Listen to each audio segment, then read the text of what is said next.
Bom dia, povo de Deus! Tudo bem com vocês, minha gente? Acharam que eu tinha sumido, né? Não, minha gente, memória do celular de novo, mas deu certo, finalmente. Amanhã, se Deus quiser, eu venho já com mais aprendizados para nós, minha gente, tá? Vou vir com o livro do Coração de Jesus, manual, tá? Manual do Coração de Jesus, amanhã, se Deus quiser. Também vai ter mais coisa que eu quero trazer, né? Pra gente aprender cada dia mais, com a graça de Deus. Olha ele lá atrás, minha gente. Mudei de lugar também aqui. Tá tudo limpo. Era do outro lado que ficava. Era do outro lado que ficava, minha gente. Agora ficou desse lado aqui pra eu poder pra aparecer lá, ó lá. São Miguel Arcanjo, ó, Coração Sagrado, Santa Luzia. Beijo, Dona Cláudia, Thaís. Vamos lá então, minha gente. Hoje, terça-feira, dia 8. Quem foi que foi na missa ontem? Missa da Luz. Orar pelos finados e por aqueles que não recebem mais orações. Mudei tudo, minha gente, até meu cabelo. Vocês viram? Gente, tô com o cabelo muito branco, gente. Aqui já é branco, ó. Olha isso, gente. A idade tá pegando mesmo. Aí que a pessoa faz, ela não envelhece, ela fica loira. Vocês já viram falar essa frase, né? Ó, ainda tem umas partes ainda, né, que fica das tintas, trem tudo, mas, gente, não dá pra ser feliz. Idade só atrapalha, minha gente. Não dá pra enxergar direito, sem óculos. Cabelo já não fica mais a mesma coisa. Ai, minha gente, mas graças a Deus estamos aí, né? Cheio de vontade. Vamos começar a nossa leitura? Vai pegar a sua Bíblia onde hoje? Em Gênesis, primeiro lugar, tá? E depois nós temos Mateus, já fica preparado aí. Vai pegar a sua Bíblia no capítulo 32 de Gênesis, tá? Vamos ler primeiro aqui. Lá no versículo do 23 ao 33. Mas antes tem a antífona, né? Recebemos, Senhor, vossa misericórdia no meio do vosso templo, como o vosso nome, ó Deus. Assim vosso louvor ressoa até os confins da terra.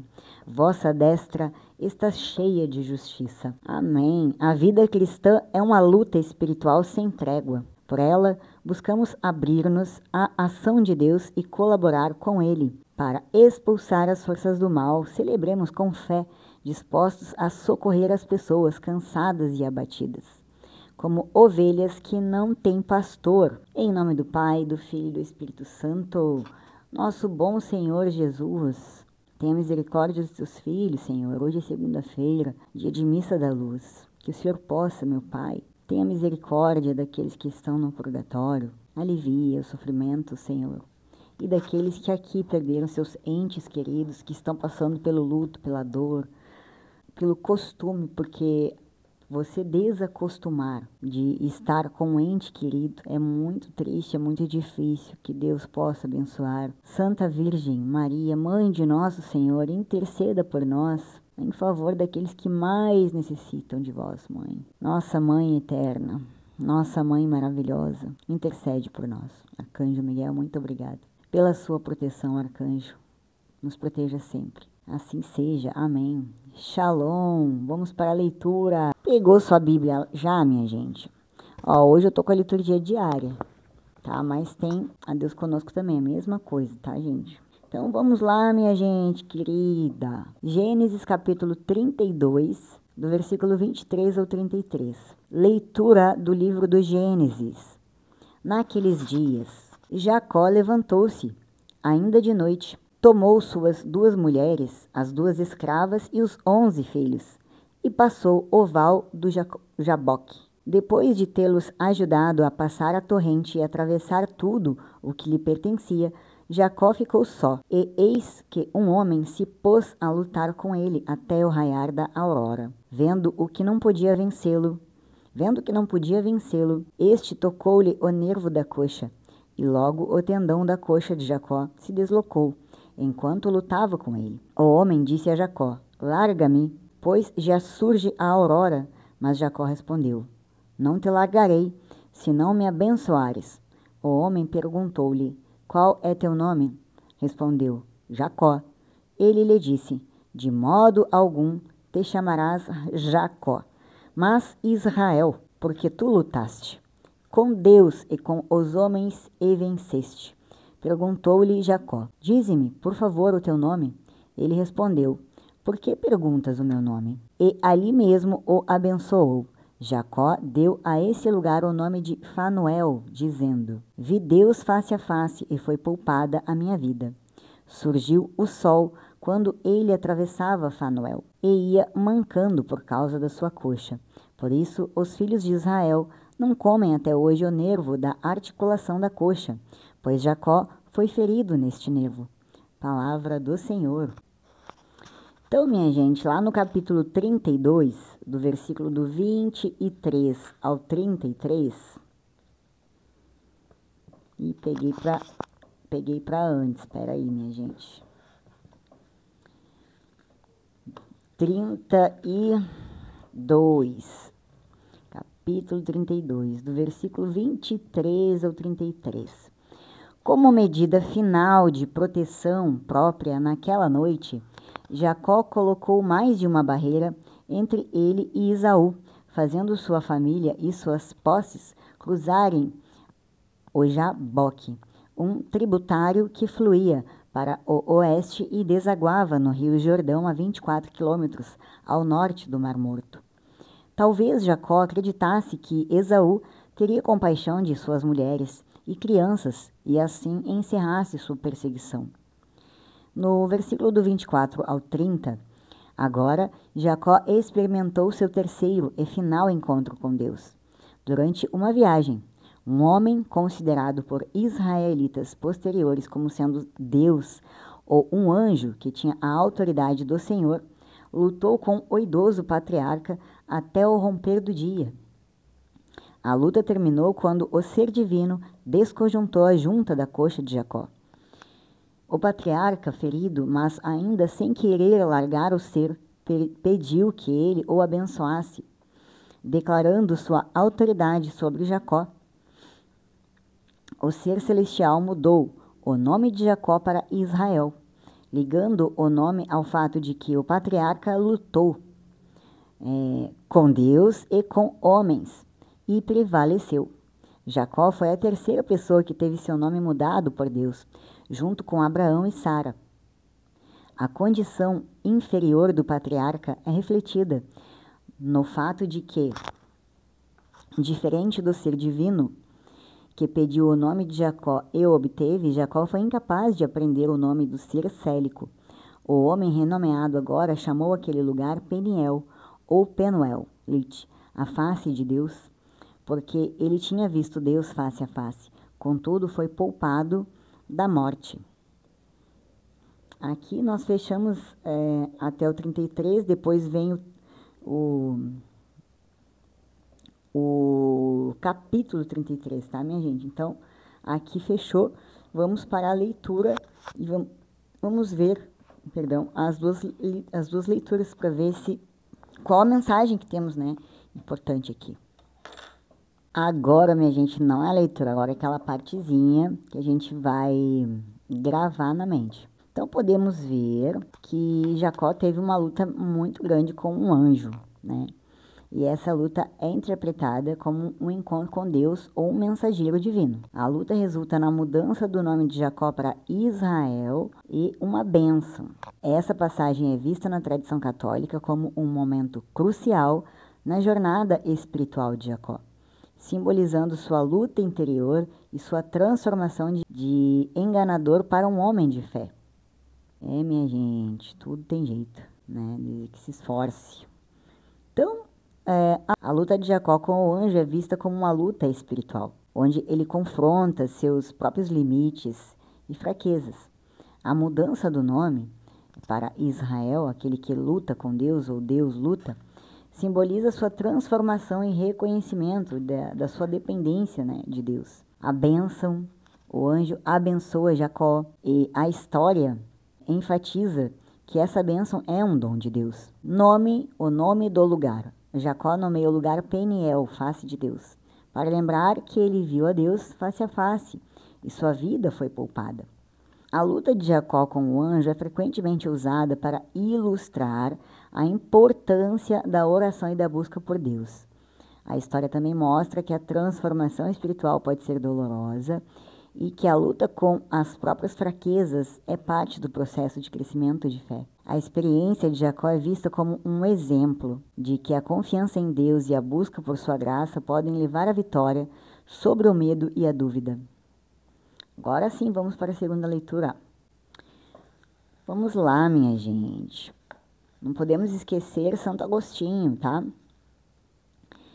Santo Agostinho Zhaohong e companheiros. Nasceu e viveu na China. Não é o Santo Agostinho que vocês estão pensando, não. Converteu-se ao cristianismo quando, como militar, ficou encarregado de cuidar dos cristãos presos. Tendo se tornado padre, missionário e grande pregador, sofreu o martírio ao lado de muitos outros companheiros. Que essas corajosas testemunhas do Evangelho nos animem no serviço generoso do reino de Deus. Vamos então ler a proclamação do Evangelho. Naquele tempo, apresentaram a Jesus um homem mudo, que estava possuído pelo demônio. Quando o demônio foi expulso, o mudo começou a falar. As multidões ficaram admiradas e diziam: nunca se viu coisa igual em Israel. Os fariseus, porém, diziam: é pelo chefe dos demônios que ele expulsa os demônios. Jesus percorria todas as cidades e povoados, ensinando em suas sinagogas, pregando o evangelho do reino e curando todo tipo de doença e enfermidade. Vendo Jesus as multidões, compadeceu-se delas, porque estavam cansadas e abatidas como ovelhas que não têm pastor. Então disse a seus discípulos: a messe é grande, mas os trabalhadores são poucos. Pedi, pois, ao dono da messe que envie trabalhadores para a sua colheita. Palavra da salvação. Então, minha gente, pega lá a sua Bíblia, capítulo 9, do 32 ao 38. Vou marcar aqui, porque essa leitura a gente já leu ela, acho que foi domingo, se eu não me engano. Ou ontem, não lembro. Não lembro que dia que foi que a gente leu, mas a gente já leu. Vamos lá. Lá no versículo 32, do capítulo 9 de Mateus, a cura de um homem mudo recorda Isaías, no capítulo 35, no versículo 5 ao 6, e confirma a identidade de Jesus como Messias. No 34, em razão de não poderem negar os repetidos exorcismos de Jesus, os fariseus tentaram rejeitá-los como evidência do pacto de Jesus com Satanás. Jesus mais tarde mostrou o quão injusta era essa acusação. No versículo 35, sobre o ministério de Jesus na região da Galileia, ver nota 4, 23, no versículo 4. Vamos ver nota 4, versículo 23. Vamos ver o que diz. O ministério de Jesus nas sinagogas mostra que ele inicialmente concentrou seu ministério na população judaica da Galileia, mas este foco depois se ampliou para incluir os gentios dali e de outros lugares, como nós já vimos com Paulo, em Atos dos Apóstolos. O Evangelho do Reino, o principal tópico da pregação de Jesus, davam conta que o tão esperado Messias, o regente humano por intermédio de quem Deus haveria de estabelecer seu reino na terra, finalmente tinha chegado. Essa era a mensagem proclamada por João Batista, pregada por Jesus e enfatizada por Mateus, através da menção da linhagem davídica de Jesus, do relato de seu nascimento miraculoso e do registro da visita dos homens sábios. Jesus curou todas as espécies de enfermidades e todas as espécies de doenças entre o povo. O adjetivo todas revela que nenhum tipo de doença estava além do poder de Jesus para curar. No texto grego, o adjetivo todas é repetido, enfatizando o poder ilimitado de Jesus para curar.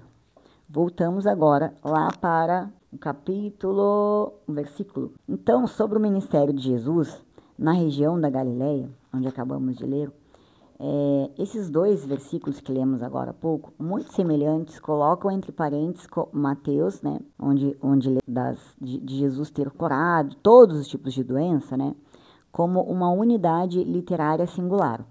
No versículo 36, as palavras como ovelhas que não têm pastor recordam algumas questões. Elas implicam que a condição espiritual de Israel refletia as falhas de seus pastores espirituais. Ao mostrar compaixão pelas ovelhas abusadas e negligenciadas do rebanho de Deus, Jesus identificou-se como o pastor do povo de Deus, o Senhor e servo de Davi.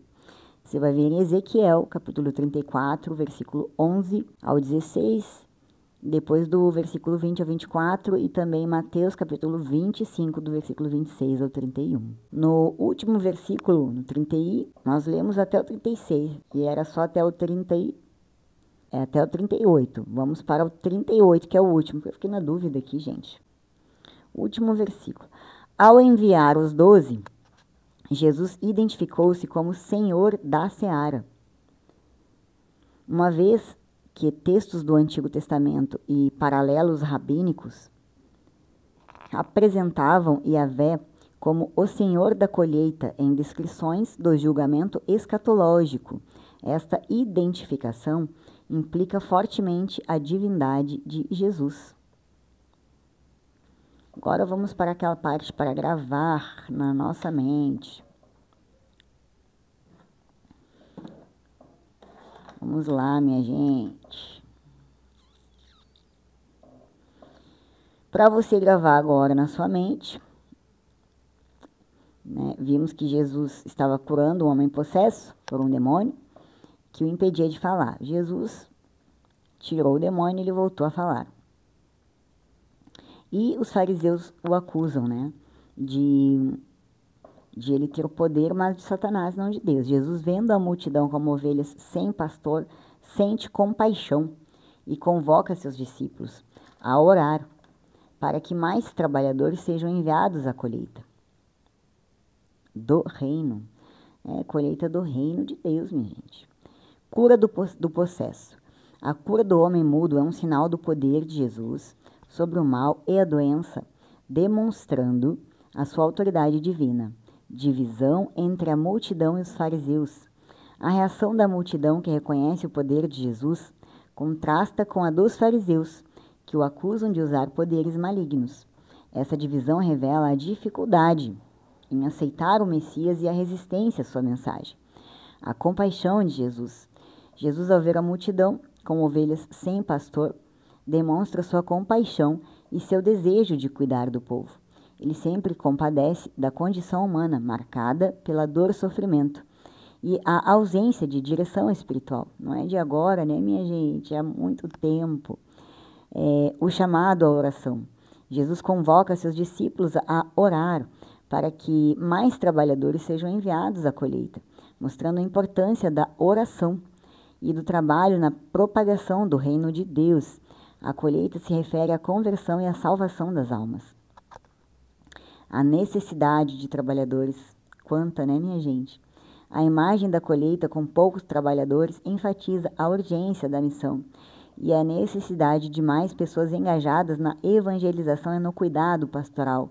Minha gente, realmente nada mudou, tudo continua igual. Então, em Mateus aprendemos que o poder e a compaixão de Jesus, né, a necessidade de trabalhadores da colheita para o reino de Deus e a importância da oração, para que mais pessoas se engajem no serviço, né, nesta missão. A messe continua grande, mas os trabalhadores são poucos. As pessoas continuam como ovelhas sem pastor, abatidas, cansadas, desanimadas. Quanto que a gente vê, né, minha gente, até dentro da própria igreja, o povo já, por tudo que acontece, né, desanimado, mas não desanimemos, porque Deus nunca decepciona. O único ser que nunca vai te decepcionar é nosso Senhor bom, nosso Senhor Jesus Cristo. Então, minha gente, fica para a nossa reflexão. A palavra dos ouvidos ao coração. Este daqui não é da liturgia diária, é de Deus conosco, e achei muito interessante. Deus se revela nas atitudes humanas e espera encontrar espaço para continuar agindo assim. O que celebramos hoje é o rosto de Deus revelado em nós. As leituras nos mostram essa face de Deus que zela, cuida e se mantém sempre atento às nossas necessidades. Ele se aproxima das pessoas e as cura. E isso incomoda muita gente. Os fariseus insinuam que ele usa o poder do mal para curar com a intenção de tirar o foco das ações de Jesus. Porém, Jesus não se intimida com isso e continua seu caminho realizando sinais. Ele encontra uma multidão e tem pena, porque estavam cansadas e abatidas, como ovelhas que não têm pastor. E Jesus faz um apelo: a messe é grande, mas os trabalhadores são poucos. Pede, pois, ao dono da messe que envie trabalhadores para a sua colheita. Com isso, Jesus quer nos revelar que nosso rosto pode ser o rosto dele para muitas pessoas, se agirmos com compaixão, sobretudo para com os que mais necessitam. Essa é a leitura do dia de hoje, minha gente. Espero que tenha sido de bom proveito, de boa valia. Eu vou tentar gravar hoje alguma coisinha, tá? Do manual do Sagrado Coração de Jesus. Mas se não, só amanhã, minha gente, tá? Amanhã voltaremos de novo com a bênção de Deus. Amém? Em nome do Pai, do Filho e do Espírito Santo. Fiquem todos com nosso Senhor Jesus Cristo. Nossa Virgem Santa, Arcanjo Miguel, todos os anjos e todos os santos. Shalom.